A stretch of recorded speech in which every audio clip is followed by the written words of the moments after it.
പരിമളം വീശും തിരുനബി മൂസ അരിവിനയിൽ നീരൊരുക്കിയ കരമെന്നു രാജപുരയാൽ. ഇസ്രയേൽ വംശത്തിൽ ഫിറൗൻ സസൂക്ഷ്മം പ്രതീക്ഷിച്ചുകൊണ്ടിരുന്ന മൂശിനെ ഇവിടെ ഗർഭം ധരിച്ചിരിക്കുന്നു. പ്രസവം ആസന്നമായാൽ കുട്ടിയെ ഏത് വിധമാണ് രക്ഷപ്പെടുത്തുക, എവിടെയാണ് അഭയം തേടുക? ഈ വിധ ചിന്തകളാൽ ആ ഗർഭിണി ശോകാകുലിയായി കഴിയുമ്പോൾ പെരിയോവൻ ചമറി വന്നി മടവീതി മുഷിയണ്ട പമരിവേറ്റ സവിയതി വളർത്തിക്കൊള്ളുക. പക്ഷേ പറ്റപ്പോയിരുന്നാലും കുറ്റം വന്നിടാ നിന്റെ ശിശുവിനെ തരം കണ്ടിട്ടുറയുന്ന നബി മൂസായുടെ മാത കണി ചെയ്യും ബഹുമാനെ വലഞ്ഞല്ലോ ഞാൻ ഫിർഔൻ. രക്ഷകൻ കെണിയുന്നും രക്ഷകൾ വരാനിനി വഴിയെന്താ? പ്രസവിക്കുന്ന കുട്ടിക്ക് മുല കൊടുക്കുകയും ആ കുട്ടിയിൽ നിനക്ക് ഭയം തോന്നുകയും ചെയ്യുന്നുവെങ്കിൽ അതിനെ നൈൽ നദിയിൽ ഒഴുക്കുക. ഒട്ടും തന്നെ വ്യസനിക്കണ്ട. ആ കുട്ടിയെ നാം നിന്നിലേക്ക് മടക്കുകയും പ്രവാചകന്മാരുടെ കൂട്ടത്തിൽ ഉൾപ്പെടുത്തുകയും ചെയ്തിരിക്കുന്നു.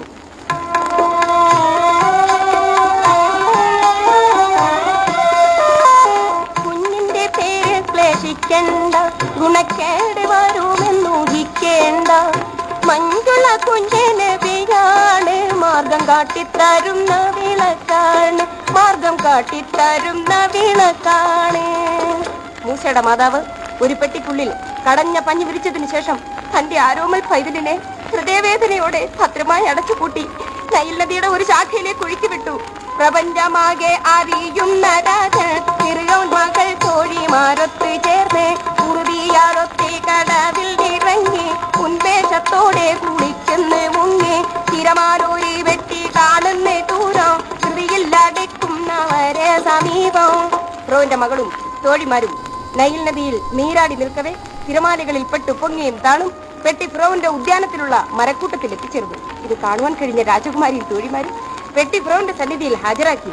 പെട്ടകം തന്നിൽ മിനി സമനോഹര പെട്ടൊരു മാണിക്യം തിളങ്ങുന്നു.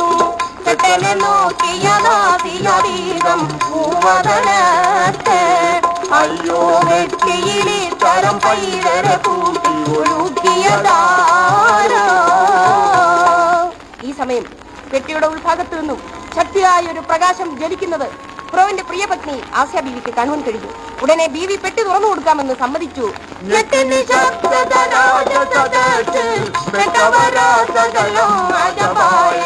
ഹൃദയം കുഞ്ഞിനെ കൊല്ലുവാൻ രാജൻ കോപിതനായ മനസ്സിൽ നിശ്ചയം ചെയ്തു തിരുവള്ളി കടിച്ചുടയായ. കാരുണ്യനിധിയായ റഹീമായ സുബ്ഹാനേ, കഴിവേകി തുണയ്ക്ക് എന്നിൽ നീ പുരാനേ. മുത്ത് മുഹമ്മദ് നബിയാരിൽ പൊരുത്തം തോന്നി. രക്ഷകനായ അള്ളാഹുവിന്റെ തിരുനാമത്തിൽ ഞങ്ങൾ ആരംഭിക്കുന്നു. അന്ധകാര നിബിഡമായിരുന്ന ലോകത്ത് മാനവരാശിക്ക് നേർവഴി കാണിക്കാൻ നിയുക്തരായ മുഹമ്മദ് നബി സല്ലല്ലാഹു അലൈഹി വസല്ലമയുടെ കാലത്ത് ജീവിച്ചിരുന്ന ഫളുലുൽ ആബിദ് എന്ന സഹാബിയുടെ ദിവ്യ ചരിത്രമാണ് ഇവിടെ സമർപ്പിക്കുന്നത്. ഒരു ദിവസം അസർ നമസ്കാരത്തിന് ശേഷം നബി തിരുമേനി ആബിദിനോട് പറഞ്ഞു, അഹദവൻ സൗന്ദര്യം തീർത്ത ശേഷം അത് 4 പേർക്കായി വീതിച്ചുവല്ലോ. അവരാണ് ലോകത്തെ സുന്ദരന്മാർ, അല്ലാഹുവിൻ സത്യസേവകന്മാർ.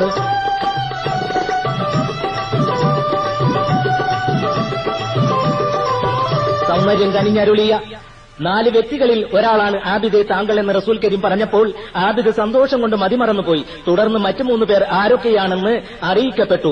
ആദൻ നബിയൊന്ന്, യൂസുഫ് നബിയൊന്ന്, ആമീന പെറ്റോരി മുഹമ്മദ് നബിയൊന്ന്. ആദം നബിയൊന്ന്, യൂസുഫ് നബിയൊന്ന്, ആമീന പെറ്റോരി മുഹമ്മദ് നബിയൊന്ന്. അതെ, നബി തിരുമേനിക്ക് ശേഷം ലോകം കണ്ട ഏറ്റവും വലിയ സുന്ദരനായിരുന്നു ആബിദ്. അപ്പോൾ തന്നെ അലിയാർ തങ്ങളെ വിളിച്ച് റസൂൽ കരീം മറ്റൊരു കാര്യം പറഞ്ഞു. ഈ ആബിദ് വലിയൊരു ആപത്തിൽ അകപ്പെടും.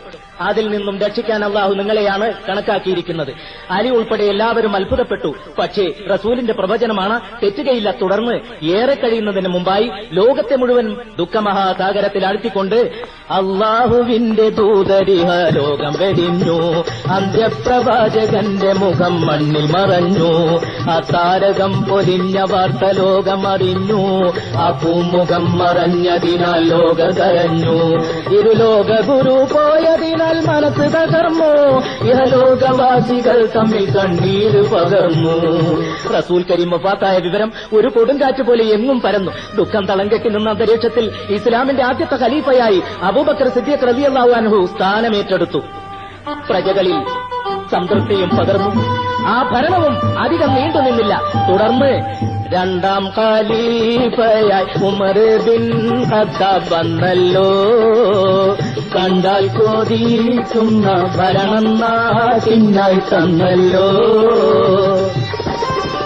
സത്യത്തിലൂന്നിയ ചെങ്കോലേന്തി ഭരിച്ചല്ലോ, സത്യവിരോധികൾ ആകെ കൂടി വിറച്ചല്ലോ. കുറ്റവാളികൾക്ക് ഒരു പേടി സ്വപ്നമായിരുന്നു ഖലീഫ ഉമറിന്റെ ഖിലാഫത്ത്. ഖലീഫയോടൊപ്പം എന്നും കൂട്ടുപ്രാർത്ഥനകളിൽ പങ്കെടുത്തിരുന്ന ആബിദ് ഒരു ദിവസം തിരക്കിട്ട് പള്ളിയിലേക്ക് പോവുകയായിരുന്നു. വളരെ വീതി കുറഞ്ഞ ഒരു ഇടവഴിയിലെത്തിയപ്പോൾ മറുഭാഗത്തു നിന്നും ആരോ വരുന്നതായി തോന്നി. അദ്ദേഹം ശ്രദ്ധിച്ചു. ഒരു നാരീ നടന്നീത തന്നുടെ നേരെ വരുന്നല്ലോ, ഒരു രത്നം പോലെ അവൾ തിളങ്ങുന്നല്ലോ, വഴിയിൽ വന്നവൾ നിന്നു ആബിദിന്റെ മുഖം കണ്ട് വഴിയാകെ നറുമണം പരത്തുന്നല്ലോ. അതിസുന്ദരിയായ ഒരു അൻസാരി യുവതി ആബിദിന്റെ സമീപം വന്നു നിന്നു. അവൾ ആബിദിന്റെ സൗന്ദര്യം കണ്ട് അത്ഭുതപ്പെട്ടുപോയി. ഒരു പുരുഷന് ഇത്രയേറെ സൗന്ദര്യമോ? നോക്കി നിൽക്കെ അവൾ വികാരപരിതയായി. വഴിമാറി തരുമെന്ന് കരുത്ത് തലതാഴ്ത്തി നിന്നിരുന്ന ആബിദിനോട് ആ യുവതി പെട്ടെന്ന് പറഞ്ഞു, അങ്ങ് എന്റെ അഭിലാഷം സാധിപ്പിച്ചു തരണം. ഇത് കേട്ട് വഴിമാറി നിൽക്കൂ എന്ന് പറയേണ്ടിയിരുന്ന ആബിദ് സൗമ്യനായി അവളെ ഉപദേശിച്ചു. എന്നിട്ട് പള്ളിയിലേക്ക് നടന്നു. പക്ഷേ അവൾ പോയില്ല. കാരണം ആ വഴി മടങ്ങിടുമ്പോൾ ആബിദിന്റെ ചൂട് പറ്റാൻ ആ സുഖം കവർന്നെടുക്കാൻ കാത്തിരുന്നല്ലോ, പൂവി കാത്തിരുന്നല്ലോ.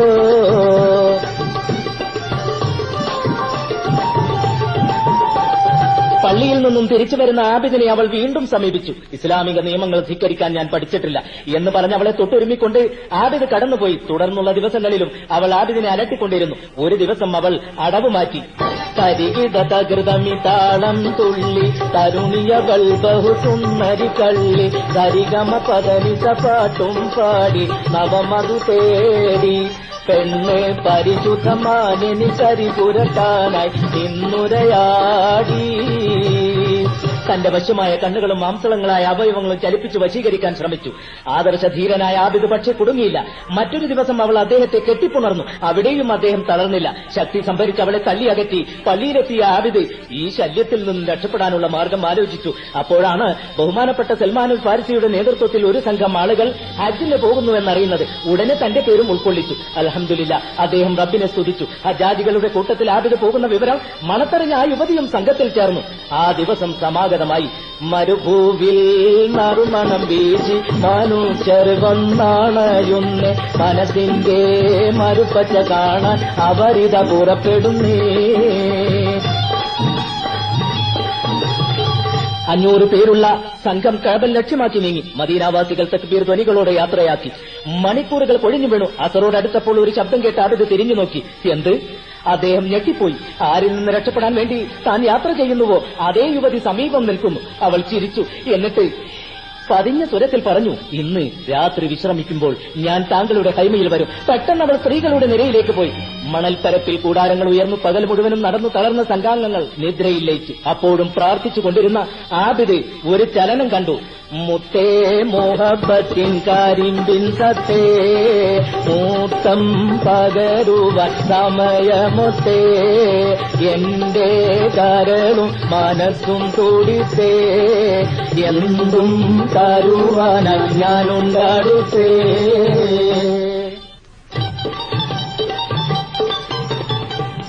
ആ അൻസാരി യുവതി ഖൈമയിൽ കയറി പറഞ്ഞു, നാഥ, മണൽത്തരികൾ പോലും വികാരം അനുഭവപ്പെടുന്ന രാത്രികളാണ്, എഴുന്നേൽക്കൂ, നമുക്ക് സുഖിക്കാം. തഖ്വയിൽ മുഴുകി കഴിയുന്ന ആബിദ് വ്യഭിചാരത്തിന്റെ ദോഷവശങ്ങൾ പറഞ്ഞുകൊടുത്തു.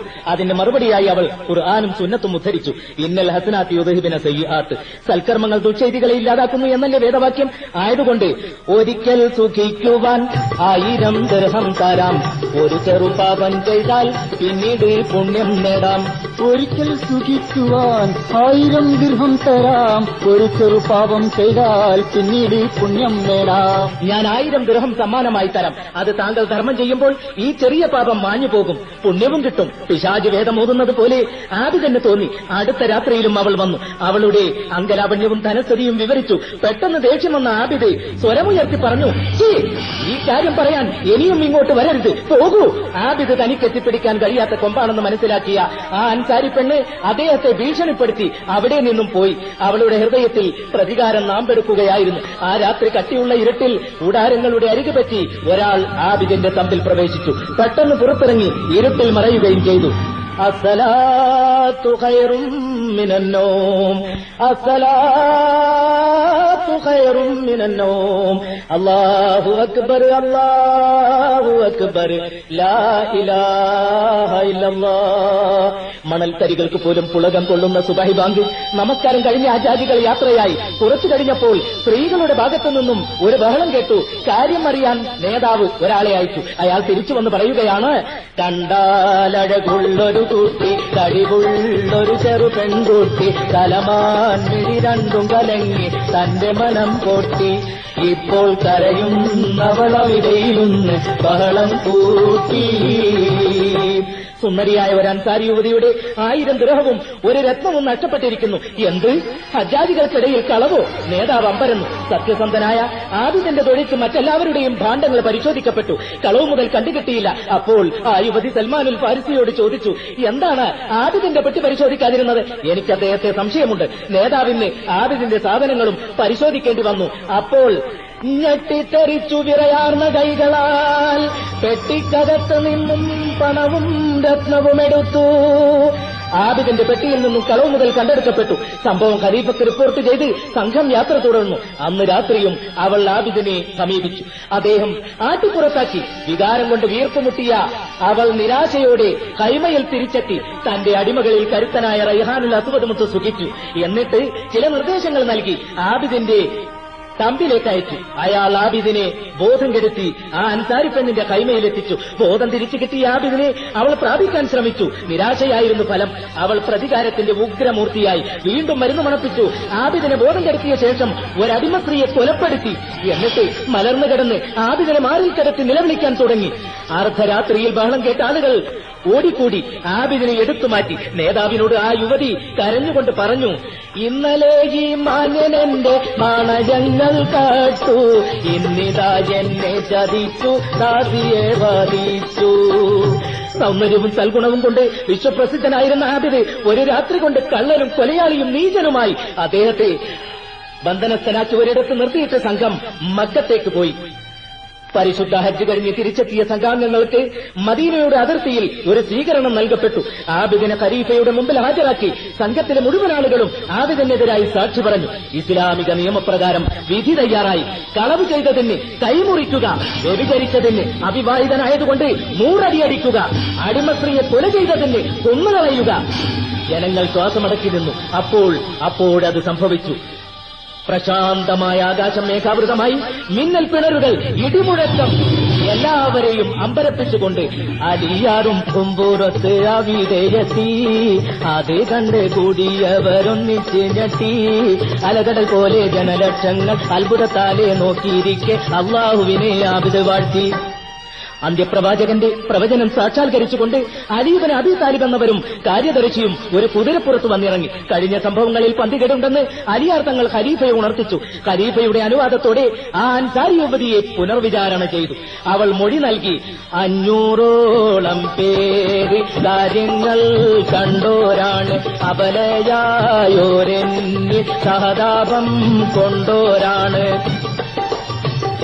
500ഓളം ഹാജിമാർ ഇതിന് സാക്ഷികളാണ്. മാത്രമല്ല എന്റെ ഉദരത്തിൽ ആബിദിന്റെ ബീജം വളരുന്നുമുണ്ട്. പിന്നെ താമസിച്ചില്ല, അലിയാർ തങ്ങൾ ചരിത്ര പ്രസിദ്ധമായ ദുൽഫുക്കാർ എന്ന വാളുകൊണ്ട് യുവതിയുടെ പുറത്ത് മെല്ലെ ഒന്ന് തട്ടി. അള്ളാഹുവിന്റെ മഹത്തായ കുദരത്ത് പാപിയായ ഇവളുടെ ഉദരത്തിൽ നിന്നും രക്ഷിച്ച അള്ളാഹുവിന് സ്തുതി എന്നുരുവിട്ടുകൊണ്ട് ഒരു ചാക്കുട്ടി പുറത്തു വന്നു. കൂടിയവരമ്പരന്നു ലോകരക്ഷിതാവിൽ കൂട്ടമായി അർപ്പിച്ചു സ്തോത്രങ്ങൾ.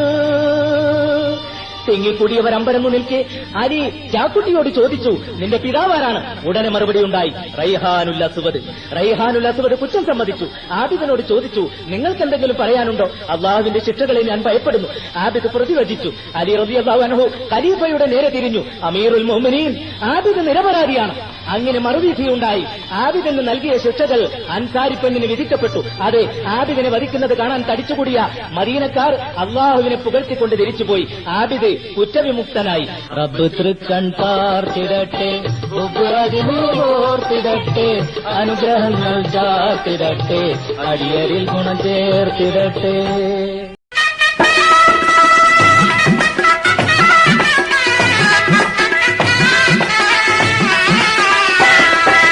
അഖിലാധിപനെ അഹദായവനെ അർശിനുടയോനെ, അഖിലവും പോറ്റും കാരുണ്യവാനെ കരുണാസ്വരൂപനെ. അഖിലാധിപനെ അഹദായവനെ അർശിനുടയോനെ, അഖിലവും പോറ്റും കാരുണ്യവാനെ കരുണാസ്വരൂപനെ.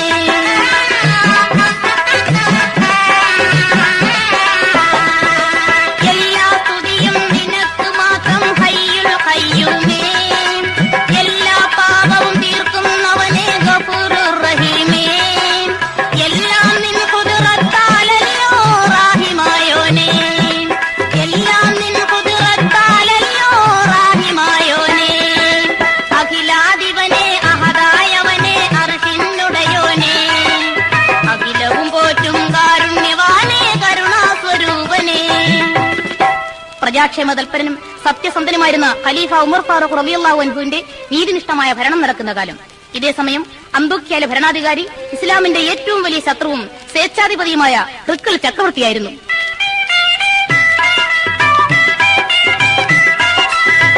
അനകം ആദാവത്തിൽ ദൗലത്താലു നീരും വിട്ട്, ഉടയോനോടേറ്റം വെറുപ്പും മാറ്റം വീതം വിട്ട്.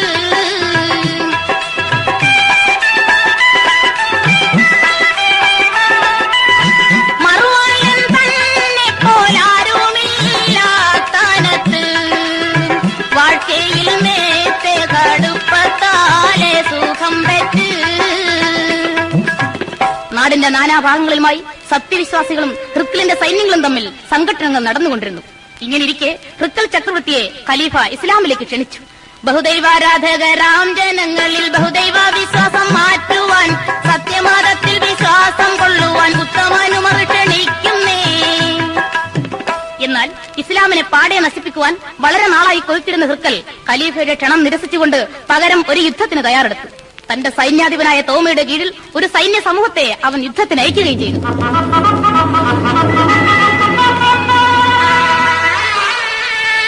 പടനായകൻ തോമ പടകളുമായുടനെ അടുത്തിടുന്നു, അമ്പുകൾ മാറി ചൊരിയുന്നു, സഹബിക ചൊടിവിടാതവിടവിടമിൽ നിന്ന് പടപൊരുതുന്നേ. തോമയുടെ കീഴിലുണ്ടായിരുന്ന ആ സൈന്യ സമൂഹത്തെ ഷർഹബിൽ റളിയല്ലാഹു അൻഹുവിന്റെ കീഴിലുണ്ടായിരുന്ന മുസ്ലിം സേന നേരിട്ടു. കൂട്ടത്തിൽ ഇരകണ്ട സിംഹം പോലെ ചാടി അടുക്കുന്നു ഇബ്ബാൻ എന്നൊരു ധീര സഹാബി. എതിരാളികൾ ഞെട്ടി വിറയ്ക്കുന്നേ.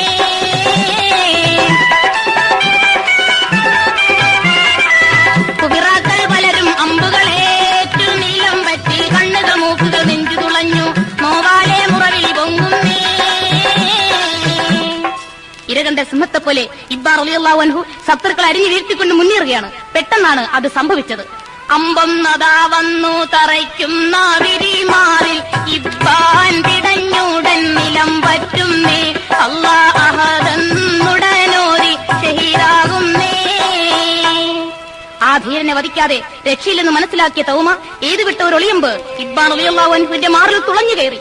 അവസനായ ആ പരലോക സ്നേഹി ഷഹീദായി. ബീവി ഉമൈബാനി കഥയറിഞ്ഞു, ബഹുശോകമാലാവർ കരഞ്ഞിടുന്നു. മഹദി ഉടനടർ കളത്തിലെത്തി, മണിമാരനെ കണ്ട് കരളും ഞെട്ടി. ഇബ്ബാർ റളിയല്ലാഹു അൻഹുവിന്റെ മരണവാർത്ത അറിഞ്ഞ് ഭാര്യ ഉമൈബാൻ ബീവി അറക്കളത്തിലേക്ക് പാഞ്ഞു വന്നു. തന്റെ പ്രിയപ്പെട്ട ഭർത്താവിനെ ഒന്ന് നോക്കുവാനേ അവർക്ക് കഴിഞ്ഞുള്ളൂ. മാറത്തടച്ച് നിലവിളിച്ചുകൊണ്ട് അവർ പറയുകയാണ്, മാനീത കോതി കൽബിൽ മാദന പൂക്കാനി തേനെ മദന പൂക്കാനിയായ മഹബൂബരേ, തേനാറിന്റെ കൽബിലിരിക്കെ താൻ തിരിഞ്ഞെന്റെ കാശിയാൽ കാരൽ കത്തി കരിയുന്നെന്റെ. എന്റെ പ്രിയപ്പെട്ട പ്രാണനാഥ, ആഗ്രഹങ്ങളും അഭിലാഷങ്ങളും പൂവണിയുന്നതിന് മുൻപ് അങ്ങനെ വിട്ടുപിരിഞ്ഞു. വാണേ നാൾ ഇണങ്ങി പൊന്മണി മാറിൽ മണം കൊണ്ട് മധുരം ഞാൻ മറക്കുന്ന ദിനമേതല്ലാ. ആശയത്തിൽ മാശുക തനിനീർ വിരിഞ്ഞെന്റെ ഹാജത്തിന്റെ അതിർവീടും ദിനമേതല്ലാ. എന്തൊരാർത്തിയോടെ ആവേശത്തോടെയായിരുന്നു മധുവിധുവിന്റെ പാനപാത്രം ഞാൻ ചുണ്ടോട് അടുപ്പിച്ചത്. എന്നാൽ അതിന്റെ രുചി ആസ്വദിക്കുവാൻ എനിക്ക് വിധിയുണ്ടായില്ല. പക്ഷേ അങ്ങയുടെ കാഥകൻ ആരായിരുന്നാലും ശരി തന്നെ, ആ ദുഷ്ടനോട് പ്രതികാരം തീർപ്പില്ലാതെ ഈ ഉമൈബാൻ അടങ്ങുകയില്ല. ശപഥം ചെയ്തുടൻ ദേവി പടയ്ക്കായിട്ടൊരുങ്ങി, കവിയന്മാരുടെ നേരെ ശരമെയ്തു തുടങ്ങി. അസ്ത്രപ്രയോഗത്തിൽ സമർത്ഥിയായിരുന്ന ആ ധീരവനിത ബീവി ഉമൈബാൻ ബിസ്മില്ലാഹി എന്ന പരിശുദ്ധ വചനം ഉരുവിട്ടുകൊണ്ട് തൗമയുടെ വലം കണ്ണിനെ ലക്ഷ്യമാക്കി ഒരു അസ്ത്രം പ്രയോഗിച്ചു. അമ്പിന്നുന്നം പിഴച്ചില്ല തൗമതൻ വലം കണ്ണിലേക്ക് അത് ചെന്നുപറ്റി. കരയിൽ വീണൊരു മത്സ്യം കണക്കവൻ പിടയുന്ന വേദനതെല്ലാം സഹിയാതെ. ദുഷ്ടനായ തൗമയുടെ വലത് കണ്ണിൽ തന്നെ ബീവി ഉമൈബാൻ എഴുതിവിട്ട അസ്ത്രം തറഞ്ഞു കയറി. കരയിൽ വീണ മത്സ്യം കണക്കെ തൗമ നിലത്ത് വീണ് പിടഞ്ഞു.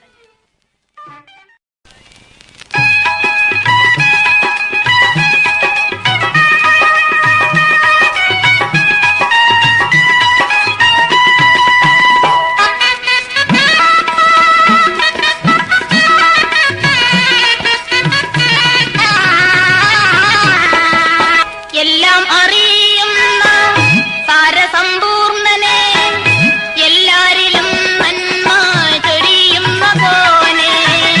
എല്ലാം അറിയുന്ന താരസമ്പൂർണനെ, എല്ലാരിലും നന്മ ചൊരിയുന്ന കോനെ.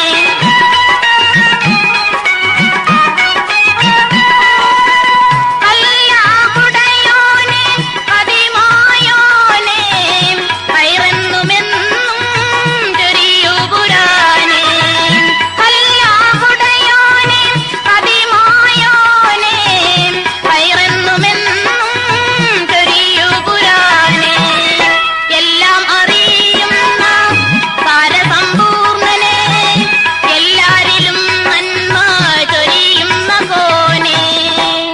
ബദർ യുദ്ധത്തിൽ ദയനീയമായ പരാജയം സംഭവിച്ച ഖുറൈശികൾ റസൂൽ കരീം സല്ലല്ലാഹു അലൈഹി വസല്ലമയോട് പ്രതികാരം തീർക്കുവാൻ മറ്റൊരു യുദ്ധത്തിന് തയ്യാറായി. അബൂജഹലിന്റെ പുത്രൻ ഇക്രിമത്തിന്റെ ഉപദേശം അനുസരിച്ച് ഖുറൈശികളെ വിളിച്ചുകൂട്ടി അബൂ സുഫിയാൻ അറിയിച്ചു, തലവർകൾ നമുക്കുള്ളൊരാകെ നശിച്ചുപോയി, അതിനാലെ ദുരിതങ്ങളേറിയേ. ഉടനൊരു സമരത്തിനായിട്ടൊരുങ്ങണം, മടിക്കേണ്ട പ്രതികാരം തീർക്കണം. ഈ വാക്കുകൾ ഖുറൈശികളെ സമരാവേശരാക്കി. കൂട്ടത്തിൽ അബൂ സുഫിയാന്റെ ഭാര്യ ഹിന്ദ് തന്റെ അടിമയായ വഹ്ഷിയോട് പറഞ്ഞു, മുഹമ്മദ്, ഹംസ, അലി ഇവർ മൂന്നിൽ വഹ്ഷി ഒരുവരെ നീ കൊല ചെയ്താൽ വിലയേറിയിടും സമ്മാനങ്ങൾ പലതും നൽകാം, മോചിതനാക്കാം. ഈ യുദ്ധത്തിൽ മുഹമ്മദിനെയോ ഹംസയെയോ അലിയെയോ നിനക്ക് വധിക്കാമെങ്കിൽ നിന്നെ പൂർണ്ണമായും ഞാൻ സ്വതന്ത്രനാക്കുന്നതാണ്. ഇത്രയുമായപ്പോഴേക്കും ഖുറൈശികൾ സമരസന്നദ്ധരായി കഴിഞ്ഞു. തലവൻ അബൂ സുഫിയാനും പിന്നെ ചതിയന്മാരായ ഖുറൈശികളും കൂത്തും കൂത്താട്ടം കൂടൽ വിളിയാൽ ഒത്തൊരുമിച്ചങ്ങിറങ്ങിയിടുന്നേ. 3000-ഓളം വരുന്ന ഖുറൈശികൾ ആഹ്ലാദത്തോടെ പുറപ്പെട്ടു. വിവരമറിഞ്ഞ നബി തിരുമേനിയും സഹാബികളും ശത്രുക്കളെ നേരിടാൻ തയ്യാറായി. ജഗഗുരു മുത്തു നബി സഹബാക്കള് ഒത്തൊരുമിക്കുന്നേ, ഒന്നായി ജഗപരിപാലകനിൽ സ്തുതിയോടവറഹതിലിറങ്ങുന്നേ. ഖഡ്ഗം ആഞ്ഞു വീശുന്നേ, സഹാബിക ധീരതയോടടരാടിയതാല് ഖുറൈശികൾ വീഴുന്നേ. അങ്ങനെ ഹിജ്റ 3-ാം വർഷത്തിൽ ചരിത്ര പ്രസിദ്ധമായ ഉഹദ് യുദ്ധം ആരംഭിച്ചു.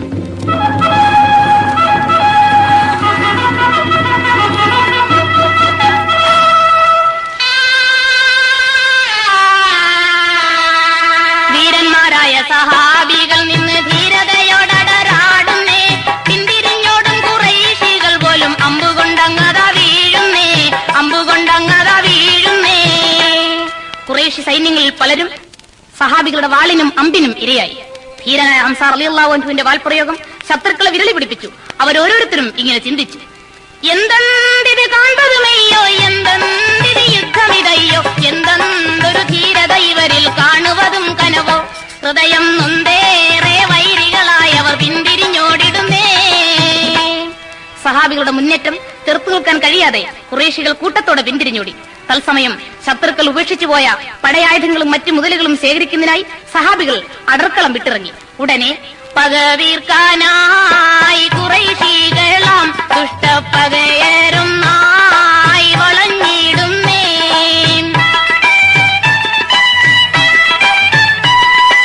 കഴിവില്ലാതായി എതിർത്തു നിൽക്കാൻ സഹാബികൾ കുഴഞ്ഞോരോന്നായി ഷഹീദാകുന്നേ.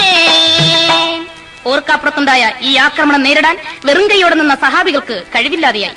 സത്യവിശ്വാസികൾ പലരും ശുഹദാക്കളായി. അപ്പോഴും ഇരുകൈയിലും പടവാളുകളേന്തുന്നേ, ഈറ്റപ്പുലി ഹംസ പൊരുതിടുന്നേ, ദുഷ്ട ഖുറൈശികൾ മുറിഞ്ഞു വീണേ, കഷ്ടം വഹ്ശിയും തരം നോക്കുന്നേ.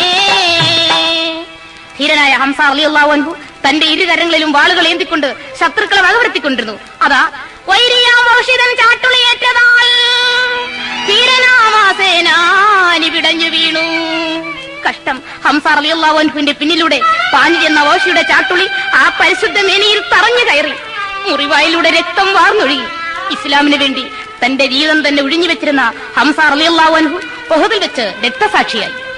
ആ ധീരനും മറഞ്ഞു, ആ ജീവിതം കൊഴിഞ്ഞു, ആ നാദവും കഴിഞ്ഞു, ആ താരകം പൊലിഞ്ഞു.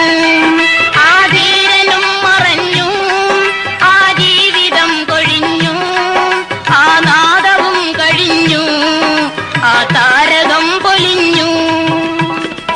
വഹ്ശി ഹംസ റളിയല്ലാഹു അൻഹുവിന്റെ മൃതദേഹം കുത്തിപ്പിളർന്ന് ആ പരിശുദ്ധന്റെ കരലെടുത്ത് ഹിന്ദിന് കാഴ്ചവെച്ചു. ഒരു പ്രതികാര ബുദ്ധിയോടെ ഹിന്ദ് ഹംസ റളിയല്ലാഹു അൻഹുവിന്റെ കരൽ ചവച്ചു തുപ്പി. നബി സല്ലല്ലാഹു അലൈഹി വസല്ലമയെ ഏറ്റവും കൂടുതൽ വേദനിപ്പിച്ച ഒരു സംഭവമായിരുന്നു ഇത്.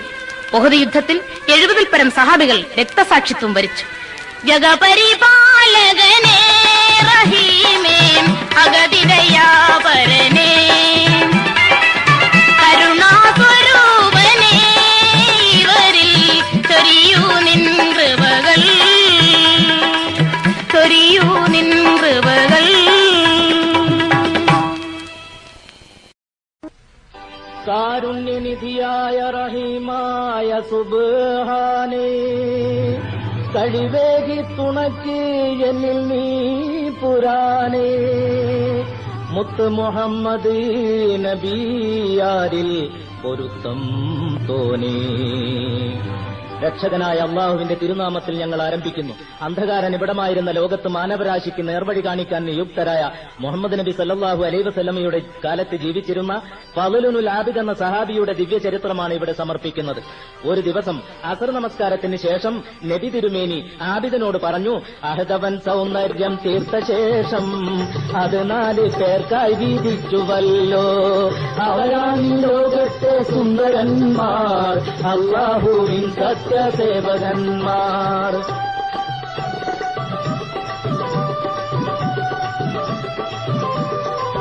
സൗന്ദര്യം കനിഞ്ഞരുളിയ 4 വ്യക്തികളിൽ ഒരാളാണ് ആബിദ് താങ്കൾ എന്ന് റസൂൽ കരീം പറഞ്ഞപ്പോൾ ആബിദ് സന്തോഷം കൊണ്ട് മതിമറന്നുപോയി. തുടർന്ന് മറ്റു 3 പേർ ആരൊക്കെയാണെന്ന് അറിയിക്കപ്പെട്ടു. ആദൻ നബിയൊന്ന്, യൂസുഫ് നബിയൊന്ന്, ആമീന പെറ്റോരി മുഹമ്മദ് നബിയൊന്ന്.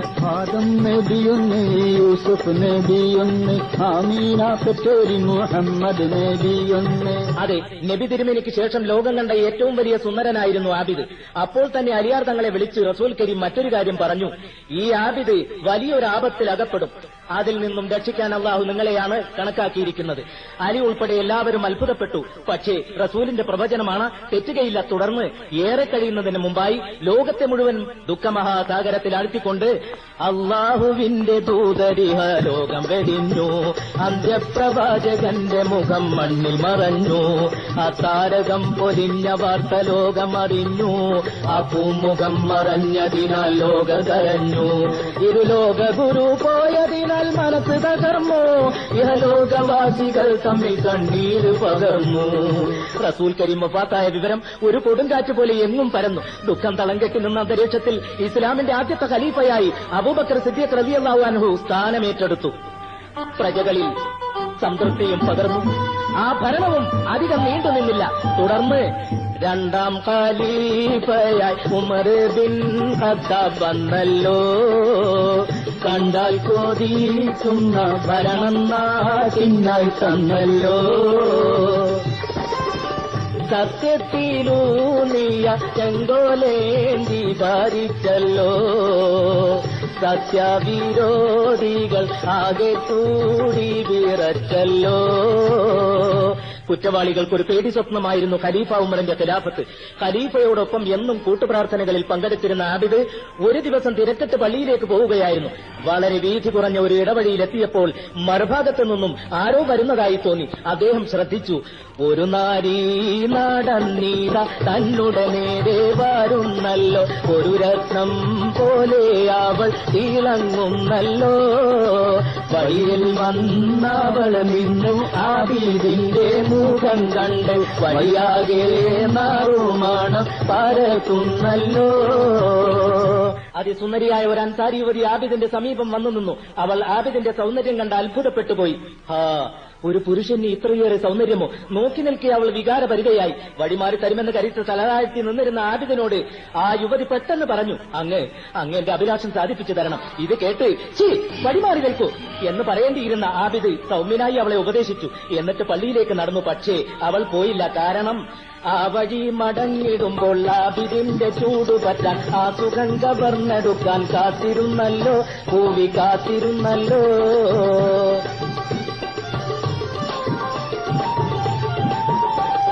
പള്ളിയിൽ നിന്നും തിരിച്ചു വരുന്ന ആബിദിനെ അവൾ വീണ്ടും സമീപിച്ചു. ഇസ്ലാമിക നിയമങ്ങൾ ധിക്കരിക്കാൻ ഞാൻ പഠിച്ചിട്ടില്ല എന്ന് പറഞ്ഞ് അവളെ തൊട്ടുരുമിക്കൊണ്ട് ആബിദ് കടന്നുപോയി. തുടർന്നുള്ള ദിവസങ്ങളിലും അവൾ ആബിദിനെ അലട്ടിക്കൊണ്ടിരുന്നു. ഒരു ദിവസം അവൾ അടവ് മാറ്റി.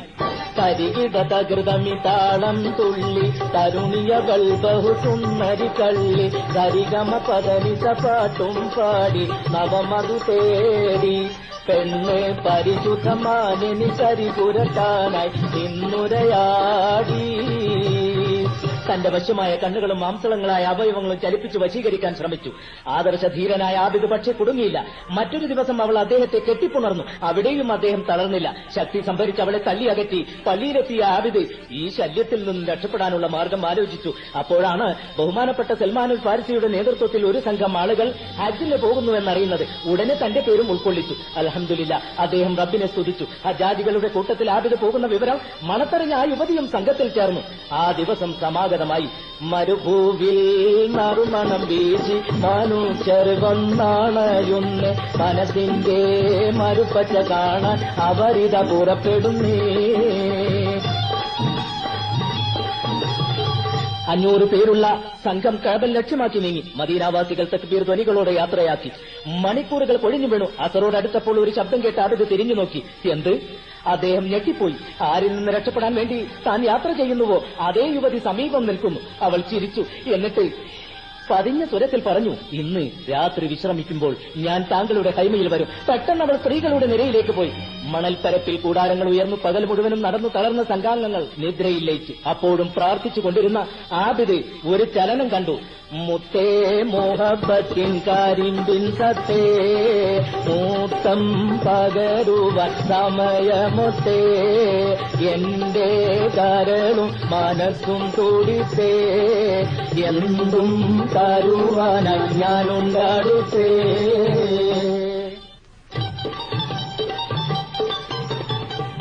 ആ അൻസാരി യുവതി ഖൈമയിൽ കയറി പറഞ്ഞു, നാഥ, മണൽത്തരികൾ പോലും വികാരം അനുഭവപ്പെടുന്ന രാത്രികളാണ്. എഴുന്നേൽക്കൂ, നമുക്ക് സുഖിക്കാം. തഖ്വയിൽ മുഴുകി കഴിയുന്ന ആബിദ് വ്യഭിചാരത്തിന്റെ ദോഷവശങ്ങൾ പറഞ്ഞുകൊടുത്തു.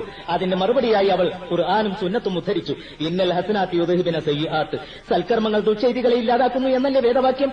ആയതുകൊണ്ട് ഒരിക്കൽ സുഖിക്കുവാൻ 1000 ദിർഹം തരാം.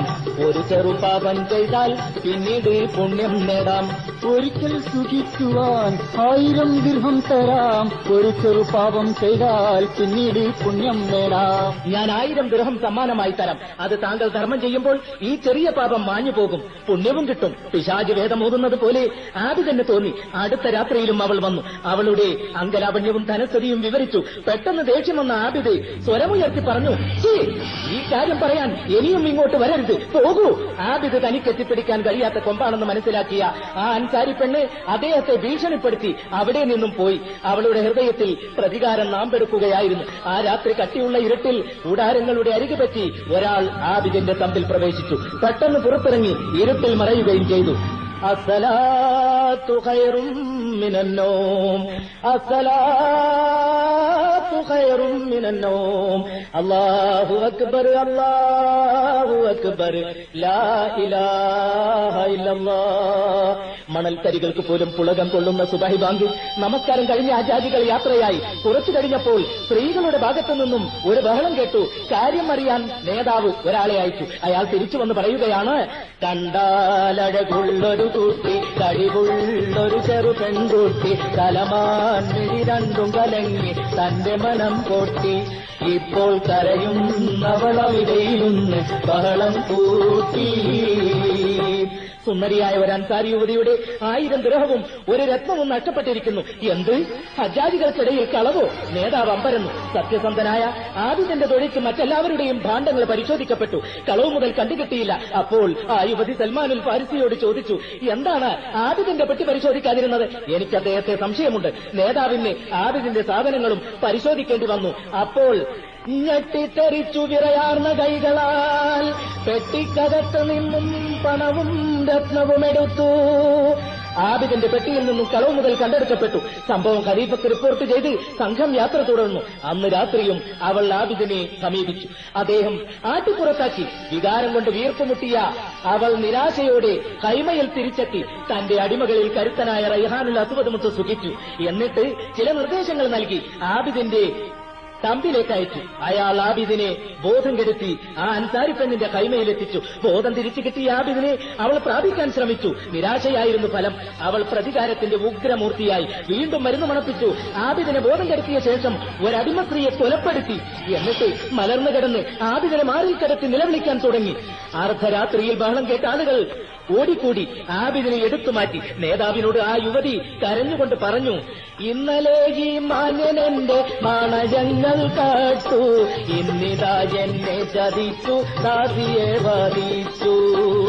സൗന്ദര്യവും സൽഗുണവും കൊണ്ട് വിശ്വപ്രസിദ്ധനായിരുന്ന ആബിദ് ഒരു രാത്രി കൊണ്ട് കള്ളനും കൊലയാളിയും നീചനുമായി. അദ്ദേഹത്തെ ബന്ധനസ്ഥനാക്കി ഒരിടത്ത് നിർത്തിയിട്ട് സംഘം മക്കത്തേക്ക് പോയി. പരിശുദ്ധ ഹജ്ജ് കഴിഞ്ഞ് തിരിച്ചെത്തിയ സംഘാംഗങ്ങൾക്ക് മദീനയുടെ അതിർത്തിയിൽ ഒരു സ്വീകരണം നൽകപ്പെട്ടു. ആബിദിനെ ഖലീഫയുടെ മുമ്പിൽ ഹാജരാക്കി. സംഘത്തിലെ മുഴുവൻ ആളുകളും ആബിദിനെതിരായി സാക്ഷി പറഞ്ഞു. ഇസ്ലാമിക നിയമപ്രകാരം വിധി തയ്യാറായി. കളവ് ചെയ്തതിന് കൈമുറിക്കുക, വ്യഭിചരിച്ചതിന് അവിവാഹിതനായതുകൊണ്ട് 100 അടി അടിക്കുക, അടിമസ്ത്രീയെ കൊല ചെയ്തതിന് കൊന്നുകളയുക. ജനങ്ങൾ ശ്വാസമടക്കി നിന്നു. അപ്പോഴത് സംഭവിച്ചു. പ്രശാന്തമായ ആകാശം മേഘാവൃതമായി. മിന്നൽ പിണറുകൾ, ഇടിമുഴക്കം എല്ലാവരെയും അമ്പരപ്പിച്ചുകൊണ്ട് അലിയാറും പുമ്പുറത്ത് അവിടെയെത്തി. അത് കണ്ട് കൂടിയവരൊന്നിച്ച് ഞെട്ടി. അലകടൽ പോലെ ജനലക്ഷങ്ങൾ അത്ഭുതത്താലെ നോക്കിയിരിക്കെ അള്ളാഹുവിനെ ആബിദ് വാഴ്ത്തി. അന്ത്യപ്രവാചകന്റെ പ്രവചനം സാക്ഷാത്കരിച്ചുകൊണ്ട് അലീബിന് അബീ താലിബ് എന്നവരും കാര്യദർശിയും ഒരു കുതിരപ്പുറത്ത് വന്നിറങ്ങി. കഴിഞ്ഞ സംഭവങ്ങളിൽ പന്തികേടുണ്ടെന്ന് അലിയാർ തങ്ങൾ ഖലീഫയെ ഉണർത്തിച്ചു. ഖലീഫയുടെ അനുവാദത്തോടെ ആ അൻസാരി യുവതിയെ പുനർവിചാരണ ചെയ്തു. അവൾ മൊഴി നൽകി, 500ഓളം പേര് കാര്യങ്ങൾ കണ്ടോരാണ്, അബലയായോരെന്നിൽ സഹതാപം കൊണ്ടോരാണ്. 500ഓളം ഹാജിമാർ ഇതിന് സാക്ഷികളാണ്. മാത്രമല്ല എന്റെ ഉദരത്തിൽ ആബിദിന്റെ ബീജം വളരുന്നുമുണ്ട്. പിന്നെ താമസിച്ചില്ല. അലിയാർ തങ്ങൾ ചരിത്ര പ്രസിദ്ധമായ ദുൽഫുക്കാർ എന്ന വാളുകൊണ്ട് യുവതിയുടെ പുറത്ത് മെല്ലെ ഒന്ന് തട്ടി. അള്ളാഹുവിന്റെ മഹത്തായ കുതിരത്ത് പാപിയായ ഇവളുടെ ഉദരത്തിൽ നിന്നും രക്ഷിച്ച അള്ളാഹുവിന്റെ സ്തുതി എന്നുരുവിട്ടുകൊണ്ട് ഒരു ചാക്കുട്ടി പുറത്തു വന്നു. കൂടിയവരമ്പരന്നു ലോകരക്ഷിതാവിൽ കൂട്ടമായി അർപ്പിച്ചു സ്തോത്രങ്ങൾ. തിങ്ങിക്കൂടിയവർ അമ്പരന്നു നിൽക്കെ അലി ചാക്കുട്ടിയോട് ചോദിച്ചു, നിന്റെ പിതാവാരാണ്? ഉടനെ മറുപടി ഉണ്ടായി, റൈഹാനുൽ അസ്വദ്. റൈഹാനുൽ അസ്വദ് കുറ്റം സമ്മതിച്ചു. ആബിദിനോട് ചോദിച്ചു, നിങ്ങൾക്ക് എന്തെങ്കിലും പറയാനുണ്ടോ? അള്ളാഹുവിന്റെ ശിക്ഷകളെ ഞാൻ ഭയപ്പെടുന്നു. ആബിദ് പ്രതിവചിച്ചു. അലി റളിയല്ലാഹു അൻഹു ഖലീഫയുടെ നേരെ തിരിഞ്ഞു, അമീറുൽ മുഅ്മിനീൻ, ആബിദ് നിരപരാധിയാണ്. അങ്ങനെ മറുവിധിയുണ്ടായി. ആബിദിന് നൽകിയ ശിക്ഷകൾ അൻസാരി പെണ്ണിന് വിധിക്കപ്പെട്ടു. അതെ, ആബിദിനെ വധിക്കുന്നത് കാണാൻ തടിച്ചുകൂടിയ മദീനക്കാർ അള്ളാഹുവിനെ പുകഴ്ത്തിക്കൊണ്ട് തിരിച്ചുപോയി. ആബിദ് കുറ്റവിമുക്തനായി. റബ്ബ് തൃക്കൺ പാർത്തിടട്ടെ, ഓർത്തിടട്ടെ, അനുഗ്രഹങ്ങൾ ചാർത്തിടട്ടെ, അടിയരിൽ ഗുണം ചേർത്തിടട്ടെ.